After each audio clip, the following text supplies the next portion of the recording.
Assalamualaikum warahmatullahi wabarakatuh. Saya Lulu Fradita, NPM 0219 dari kelas 4G.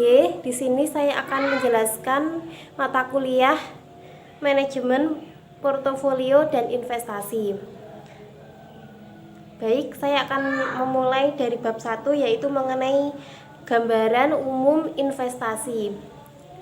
Investasi adalah aktivitas menempatkan modal baik berupa uang atau aset berharga ke dalam suatu benda, lembaga, atau suatu pihak dengan harapan pemodal atau investor kelak akan mendapatkan keuntungan setelah kurun waktu tertentu. Contoh dari investasi yaitu emas, properti, saham, reksadana, dan deposito. Selanjutnya yang bab kedua yaitu mengenai pasar modal di Indonesia. Pasar modal adalah kegiatan yang berhubungan dengan penawaran umum dan perdagangan efek, perusahaan publik yang berkaitan dengan efek yang diterbitkannya, serta lembaga profesi yang berkaitan dengan efek. Produk investasi dari pasar modal seperti saham, obligasi, reksadana, dan pasar modal itu sendiri telah hadir sejak zaman kolonial Belanda, yaitu pada tahun 1912 di Batavia. Selanjutnya yaitu bab ketiga mengenai analisis teknikal. Analisis teknikal adalah teknik yang digunakan untuk memprediksi tren suatu harga saham dengan cara mempelajari data pasar yang lampau, terutama pergerakan harga dan volume. Apa saja sih yang dibutuhkan untuk melakukan analisis teknikal? Analisis teknikal selalu menggunakan grafik chart untuk melakukan analisisnya. Lalu siapa saja yang menggunakan analisis teknikal? Analisis teknikal itu sendiri biasanya digunakan oleh trader yang memang aktif bertransaksi saham dalam jangka pendek. Sedangkan tujuan dari analisis teknikal yaitu mengamati pola-pola seperti data pasar, harga saham, serta volume transaksi saham. Selanjutnya bab keempat yaitu analisis fundamental. Analisis fundamental yaitu metode pengukuran nilai intrinsik keamanan dengan memeriksa faktor ekonomi dan keuangan terkait. Lalu siapa saja yang menggunakan analisis ini? Umumnya yaitu para investor saham jangka panjang. Tujuan dari analisis fundamental itu sendiri yaitu untuk mencapai angka yang dapat dibandingkan oleh investor dengan harga sekuritas saat ini untuk melihat apakah sekuritas itu undervalued atau overvalued. Selanjutnya bab yang kelima yaitu mengenai saham dan penilaian saham, obligasi dan penilaian obligasi. Saham bisa diartikan sebagai surat berharga yang diperdagangkan di bursa efek. Dalam pasar keuangan, penilaian saham adalah metode perhitungan nilai-nilai teoritis dari sebuah perusahaan dalam saham mereka. Tujuan dari penilaian saham itu sendiri yaitu memberikan gambaran manajemen atas investasi nilai saham suatu perusahaan yang akan digunakan sebagai rujukan oleh manajemen sebagai pertimbangan kebijakan atas saham perusahaan yang bersangkutan. Sedangkan penilaian obligasi pada dasarnya menghitung nilai sekarang dari pembayaran kapan obligasi yang diharapkan di masa depan.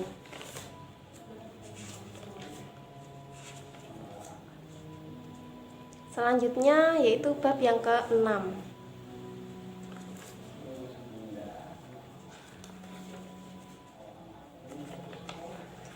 Bab yang ke-6 yaitu return dan resiko aktiva tunggal. Return adalah hasil yang diperoleh dari investasi saham yang kita lakukan dengan pembagian saham dalam bentuk persentase, di mana kita mengharapkan return dari investasi yang besar sehingga sesuai yang kita harapkan dari sebuah investasi tersebut. Return realisasian atau return yang telah terjadi. Return ini dihitung dengan data historis. Return ini penting karena digunakan sebagai pengukuran kinerja dari perusahaan dan juga berguna sebagai dasar penentuan return ekspektasian dan resiko di masa yang akan datang.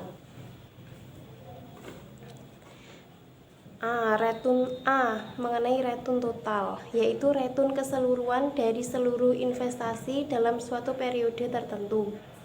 Return total terdiri dari capital gain dan loss dan yield. B. Return relatif. Return relatif menyelesaikan masalah ketika total return negatif karena return relatif selalu positif. Rumusnya yaitu return total plus 1. Selanjutnya yang terakhir yaitu mengenai return kumulatif. Indeks kemakmuran kumulatif menunjukkan kemakmuran akhir yang diperoleh dalam suatu periode tertentu.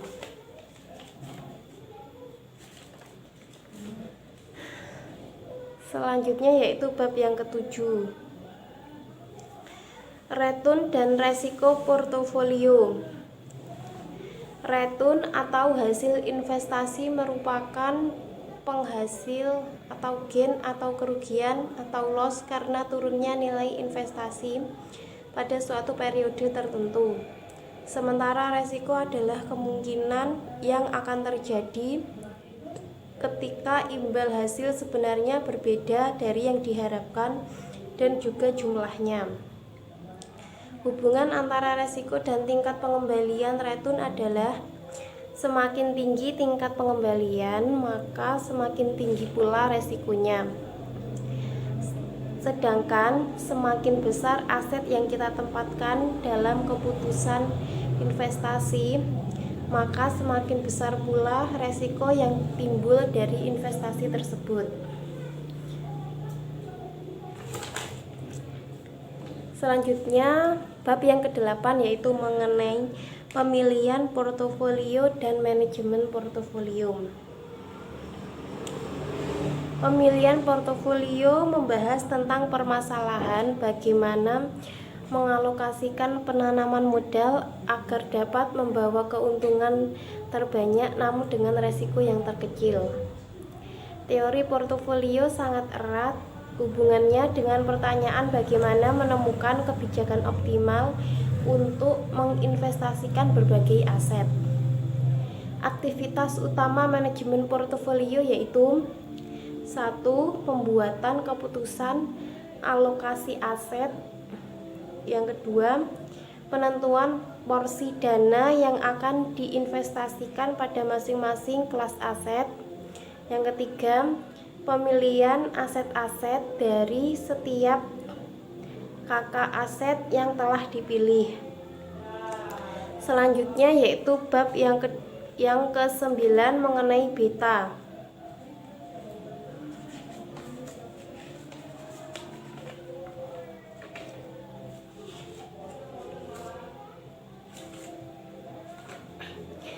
Beta merupakan pengukuran volatilitas return suatu sekuritas atau return portofolio terhadap return pasar.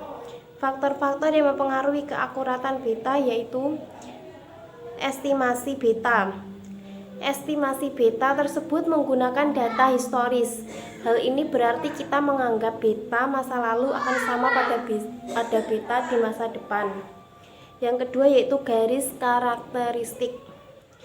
Garis karakteristik dapat dibentuk oleh berbagai observasi dan periode waktu yang berbeda, dan tidak ada satupun periode dan waktu yang dianggap tepat.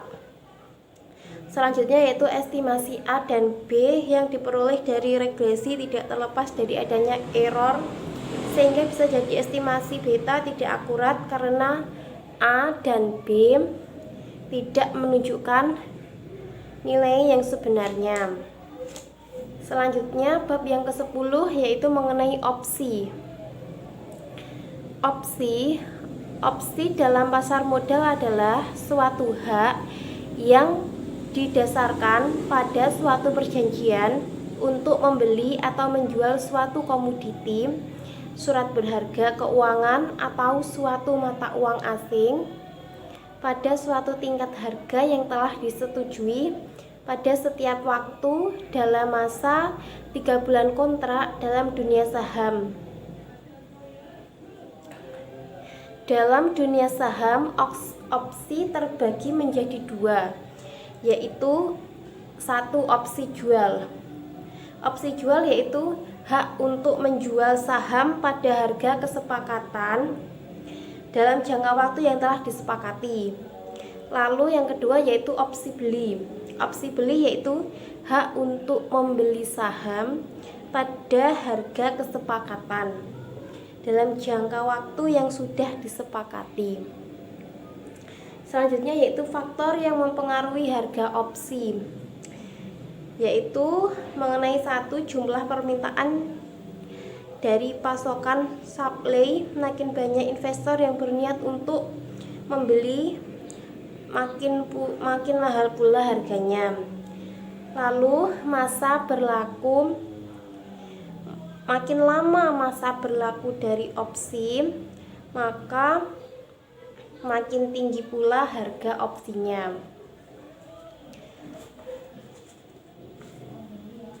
Dari bab 10 kita menuju bab yang ke-11.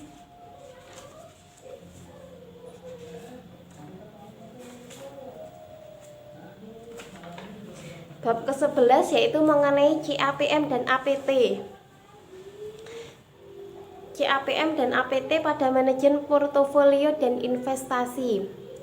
CAPM yaitu model untuk menyediakan tolak ukur tingkat return untuk mengevaluasi kemungkinan alternatif investasi, memprediksi keseimbangan return ekspektasi dari suatu aset beresiko, dan memberikan kemungkinan mengenai return yang belum diperdagangkan di pasar. Asumsi yang digunakan dalam CAPM yaitu semua investor melakukan pengambilan keputusan berdasarkan pertimbangan antara nilai return ekspektasian dan devisa standar return dan portofolionya. Semua investor memiliki harapan yang sama terhadap faktor yang digunakan dalam keputusan portofolio. Sedangkan apa itu APT? APT atau Capital Asset Pricing menggambarkan hubungan antara resiko dan pendapatan, tetapi dengan menggunakan asumsi dan prosedur yang berbeda. Karakteristik faktor-faktor resiko yang digunakan dalam model APT yaitu: 1. Masing-masing faktor resiko harus mempunyai pengaruh yang luas terhadap return saham-saham di pasar. Yang kedua, faktor-faktor resiko tersebut harus mempunyai return harapan.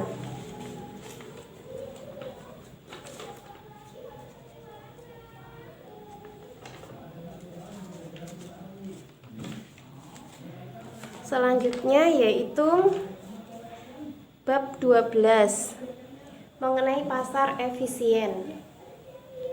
Pasar efisien adalah pasar modal yang berisi sekuritas yang nilai pasarnya selalu menyesuaikan secara cepat dan langsung apabila terjadi perubahan nilai intrinsik dari aset yang menjadi dasar dikeluarkannya sekuritas tersebut. Jadi apabila saham setara perusahaan tidak berubah harga pasarnya, padahal perusahaan tersebut mengalami suatu kondisi yang mempengaruhi bisnisnya dan informasi tentang hal itu telah tersebar kepada publik, berarti pasar modal itu tidaklah efisien. Pasar modal yang efisien diasumsikan berisi investor yang selalu berusaha mengejar keuntungan yang sebesar-besarnya. Lalu bab yang ke-13 yaitu mengenai model perhitungan abnormal return. Abnormal return atau return tidak normal adalah selisih antara return atau tingkat keuntungan yang sebenarnya dengan tingkat keuntungan yang diharapkan. Abnormal return sering digunakan untuk melakukan penilaian kinerja surat berharga yang juga dapat dijadikan sebagai dasar pengujian efisiensi pasar. Selanjutnya yaitu bab yang terakhir mengenai analisis ekonomi industri. Analisis industri adalah alat evaluasi pasar yang digunakan bisnis dan perusahaan untuk memahami dan menganalisis tingkat persaingan dalam industri tertentu.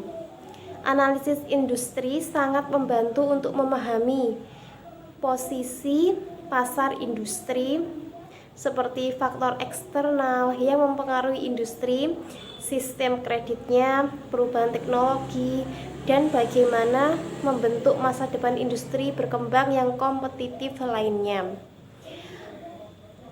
Tingkat persaingan dalam industri dan statistik penawaran dan permintaan. Lalu analisis industri sendiri itu membantu pengusaha untuk memahami posisi bisnis yang relevan dan bisnis kompetitif lainnya di industri. Baik, sekian presentasi dari saya. Apabila ada kurang lebihnya, saya mohon maaf yang sebesar-besarnya. Akhir kata, wassalamualaikum warahmatullahi wabarakatuh.